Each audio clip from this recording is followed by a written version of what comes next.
got that full screen built. I love Canada. Make your move, bud. Oh, it's a disaster. She doesn't know what the hell she's doing. Don't get me started. More like the homeboy said, they call you Hey, Oh yeah, welcome to the Monday Stove. What just grabbed your eye in the paper? What do you well, got? I didn't even know we were on. Yeah, I didn't Listen either. to the friend laugh. Don't get me started. What grabbed your eye there? Are you looking at pictures of Will Smith and Chris Rock like the rest of the world? Gosh, how about that? So let me ask you this, because you were probably watching the Academy Awards yesterday. I despise that kind of event with a burning hot passion. You'll yes, watch it now. A bunch of Hollywood people congratulating themselves over their own celebrity and wealth. Yeah, not my bag. However, because I was watching tennis, I was watching the Miami Open. Oh, okay. Watching the Zverev match, I think, and my wife's on the phone, of course, and she's like, "Oh my God, you won't believe what just happened!" So we watch it, and then we have to put it on to see how the acceptance speech is going to go. Here it is. If you missed it, it looked fake. In fact, I was skeptical because of the way Will Smith was kind of laughing after it. Wasn't fake. He was hot, and then he went into a profanity-laced thing from his front row seat afterwards. Yeah, if he doesn't, when he wins the Oscar, Yeah. and he goes up and he apologizes and he talks about all that and how Richard fiercely defended his family and all that stuff, then I went, man, that was real.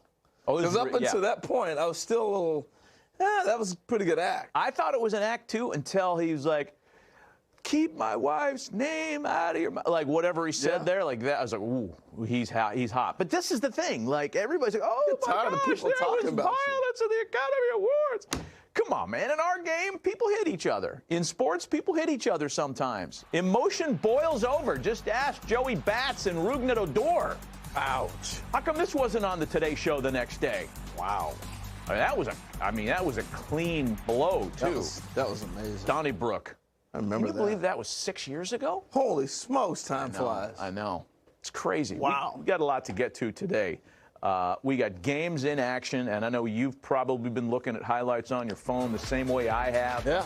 How about there was this a one? good one yesterday. Yeah, Cardinals and Mets. DeGrom on the mound yesterday afternoon. Got Dylan Carlson early. Called the young early. He's throwing a little split. 5 Ks in 3 innings. Movement. Just hand him the Cy Young Award now. Is that too soon for that? Francisco Lindor hit a homer. He hit 2. Hit 1 in the 7th as well. I'll show you the other one coming up here. He's getting off to a better start than he did last year. New Met Mark Canha, a little flare out to center. Brings in Starling Marte, another new Met. The Mets are good, man. Yeah, you think? They got some Boom, talent. both sides of the plate. Yeah. Francisco locked in early. Frankie Lindor, 2 dingers. Wow. And That's then, nice. so you start the game with DeGrom, and you close it with Scherzer. Yeah. Come on. This is an October preview, right? Oh, my goodness. The way that the Stars always get the ball in the postseason, so it's an all-Mets kind of day, and the Mets are super sexy. So are the Cardinals, because we're talking about the Cardinals starting last night when we got wind of the Albert Pujols reunion. I love it. And we're going to talk to Joel Sherman a little bit later on in the program about that. Reports are that Albert's going back to St. Louis on a 1-year deal. The DH, right? You called this months ago. I've been hoping it would happen. You know, look, he needs to ride off into the sunset. He can still help you, which we saw last year. But this is the perfect ending to a career. And this is what happens when you get the DH in both leagues. Yeah. And I think also our sport has to start to recognize you have to market the game. We don't do a good job of marketing the sport and moving those iconic figures out properly. This is a great move. Yeah, well, it's kind of hard from a marketing standpoint sometimes because, look, when a guy changes uniforms after you've put the billboards all over town or whatever muscle you've put behind a player and that marriage ends in divorce or it dissolves or whatever, or the time date stamp expires on his contract, then you've got, $600,000 worth of outdoor signage with, Trevor Hoffman in a Padres cap. Meanwhile, he's in Milwaukee or whatever, the deal is with a superstar. But if you look at the reception Albert got last summer when he went back to St. Louis for the first time, That was pretty special. I think that was 2 years ago. Was it but 2 years ago? Yeah, I do know what you're. See, COVID just made me lose time. It was a weekend series, and he got a standing O in every plate appearance to the point where, what is that? Oh, I got a mystery caller. You didn't know? No, you didn't talk about this. Here's my clue. Not in the rundown. Here's All my right, clue. let's guess who the mystery caller is. Hey, mystery caller, thank you for calling in. Hello. Go ahead, Matt. All right, mystery caller, Matt Vasgersian here, American Television. I'll try to reveal your identity for the millions of viewers we have this morning. Are you a current Major League Baseball player? No. Are you a former Major League Baseball player? No. Oh, boy, that narrows it down. So let's see. I got 98%. You got like 2 more population. questions. Yeah. Are you an entertainer? Sometimes. Are you a musician? Heavens, no. Heavens no on the musician. Are you an actor? Are you a TV actor? I have been. Have been a TV actor. All right, last one. Last no one. Clue. I got no clue. Were you ever in an episode of Sanford and Son? Not yet. Okay, so I don't know. But you did Seinfeld, right? Yes. What? All right. Come on. Mr. Caller, let's reveal who it is. Hey, that was pretty good, Buck. Pretty good.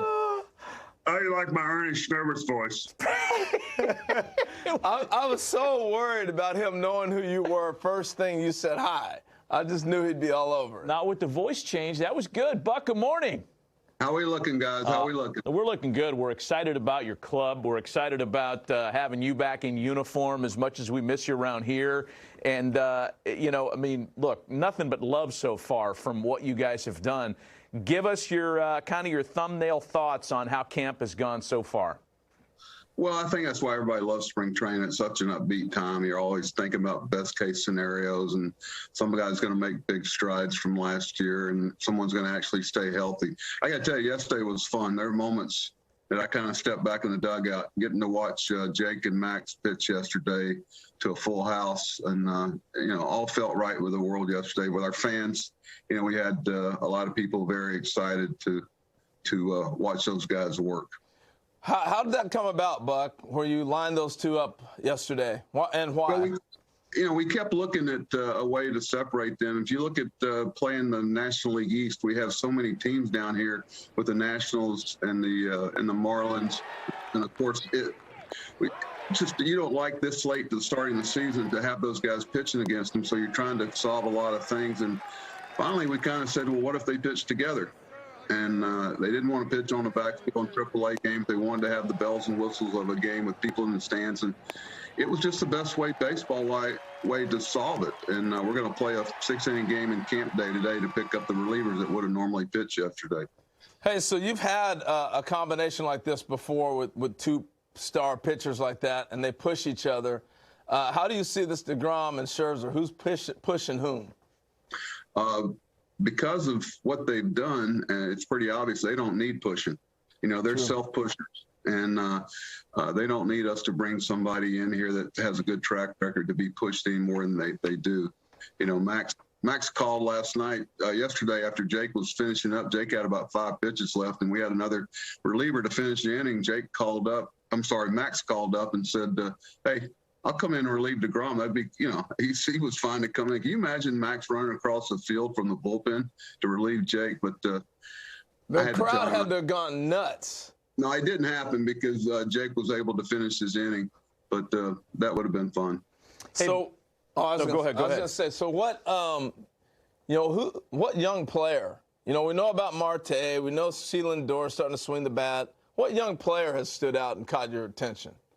Well, because I finally figured out that young players are actually listening in today's world. I'm real careful about that. I'd say all the above, whether it's Beatty, Alvarez, Mauricio, some of the young pitchers. It's funny. We were doing the pitch comm on the sleeve where they push the buttons, getting ready in case they put it in. And all the catchers have been using it with the earpiece and the, headpiece in the hat, with 5 guys using it, second baseman, shortstop, center fielder, catcher, pitcher. But we couldn't get the sleeve to fit over Alvarez's wrist. So that kind of got my attention that we were going to have to get our own sleeve for him. Hey, Buck, who on your roster, and you knew so many of these guys as players for such a long time, but who on your roster have you discovered has a skill set that you weren't quite as familiar with? Even if it's something like, one of your coaches, like, I don't know, like Eric Chavez is a great chess player. What have you learned about somebody? I've had a lot of things verified that you thought about. You listen to people tell you about them, but you want to make up your own mind. I got to tell you, I don't want to embarrass anybody. There's some things they tell me in private that I really don't want to put out there unless they wish to. But I got to tell you, they've been as advertised. I don't think I've been around a harder working group. I can't get them to come out of games. It's almost like I have to. Another bat. I won't play another inning. They have got a real sense of urgency, and I wouldn't say that's been a surprise, but it's been very humbling to see how they go about their work. Joel Sherman heard that you were on the show, and even though he's not scheduled to join us for another 10 minutes, he wanted to ask you a question. Joel, take it away. Uh-oh.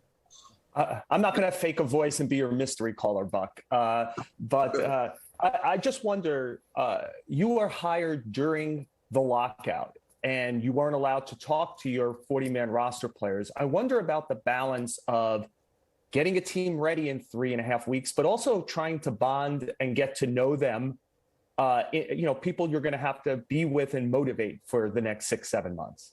Well, I think the big mistake, Joel, you'll make is trying to force relationships. It's not like you take DeGrom and Scherzer and make them locker beside each other. Are you kidding me? They're grown men. They can locker wherever they want to. And, I just want to make sure that, you take it slow. It's very much like the physical part of spring training. We could have played Marte probably 2 or 3 days ago, but, maybe he starts a little later, which he's not going to. He's right on schedule now, but, you try to keep the end game in mind and the relationships. You try to take 1 or 2 every day, and you listen instead of talk because, there's a lot of lip service goes around, and players – the sincerity comes through with players, and, you can't force a relationship. You got to take it as it comes. And, phoniness shows itself very quickly in the big leagues. You're around each other so much. And what I found, and because this is the first spring that kind of baseball, you've been able to freely move around and talk. And, we've still taken a lot of caution, but I think guys are really feeling a freedom of getting back into a real baseball environment, at least the routine in which they've been used to. And that's why it's been so upbeat for everybody in spring, not just us. Hey, Buck, I know you got to get going, so I got 2 more questions for you. One, you got Al Leiter in camp right now. Keith Hernandez was there earlier. Really bringing these guys in. What's the purpose behind that, and what made you think of doing this? Well, I'm not the only one that has done it in the past here. These guys have been here before, but, Al's here this morning. He's got a full lather going already. I think he's going to try to throw today. We got David Wright coming in next week. Mookie's been here for a while. Mookie actually got in the trenches and got after it. And just having them around and knowing that they're very important to us, and I want our players to embrace our history. We're not going to take a back seat to anyone, especially in the year where we're going to have our old-timers game. There's been over 65 players commit to it. It's going to be a special day. We're retiring Keith's number this year. I mean, this is a special time with the Mets, and our ownership has been so supportive of all these things. They're not free. And, willing to back everything we're trying to do. And now comes the responsibility and the accountability of delivering what we need to deliver. Hey, Buck, before you go, we just want our viewers to listen to one thing, and then I think I have an answer to the question that you asked of the media about a week ago. Roll that, guys. They got a drink here called the Voodoo Bucket. Have you seen that? No. What's in it? Where is it? My first thought is hot chicken wings or something, It's not. Let's put it this way. It's a drink that comes with 4 straws. Have you tried it? Not yet. Here's the answer to the question, I think. If you had a drink with 4 straws, Billy Martin, Adam Jones, Dom Chidi, and Will Clark, are those the 4 straws that you drink with? And there it is. He's got the bucket. Someone brought it in that night. Now I know people are actually listening to me. I'm going to proceed with caution. There is the Voodoo Bucket, and it's appropriately named, I'm told, by the people that, they test stuff before they bring it in here in case someone's trying to poison me. And this was a form of poison, trust me.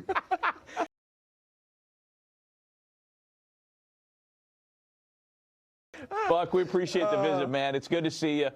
You don't need us to wish you good luck, but we will anyway, and we can't wait to see you guys on the field come April 7th. Thanks for having me. We have some tough times. We're going to import the voodoo bucket. Love it. Buck thank you. joining Appreciate us you, man. Thank you. from St. Lucie. All right. The voodoo bucket's not as big as I thought it would be, though. No. But That was like a big Slurpee cup. I thought it would be like one of those troughs. yeah. Well, then you'd have people walking around like this, stumbling all over. Yeah, he didn't respond to my. That's kind of a question. Like, if you had a voodoo bucket, you and 4 straws, who are your 4 straws? Because I suggested for Buck, Billy Martin, Adam Jones, Dom Cheedy, Will Clark. I know 4 guys who he holds in high regard. I don't know. You don't know who your 4 straws would be? Think that through. I could put your 4 straws together. Yeah, you probably could. Tito Nanny, Mickey Brantley, Alvin Davis, and Jeter. Oh, yeah, okay. Or Amsinger. I was wondering where you might go. Jeter or Amsinger. Yeah, we'll see. I don't have to figure that one out. I have to think that one through. Let's get our that same thing like you're stuck on an island. You're gonna Yeah, I like it. Let's get our guys render up a voodoo bucket with 4 spots. When we come back, Joel Sherman with some information on Albert going back to the gateway to the West.